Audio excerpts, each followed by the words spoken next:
Balloon দেখলে মনে হয় নিজেকেই আয়নাতে দেখছি। এমনিতে আমার খাটে পিনের অভাব নেই। কম্বলের ঢাকনায় পিন, বালিশের ঢাকনায় পিন, একবার খুলে গেলেই কেল্লা ফতে।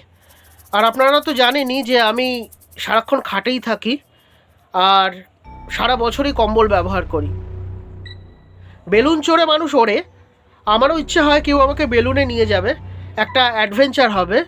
শুধু চিন্তা একটাই, যে বেলুনের বাকি যাত্রীরা আমাকে না বেলুন থামানোর মাস্তুল হিসেবে ব্যবহার করে বসে। বেলুন ফোলানো আরেক ঝক্কি।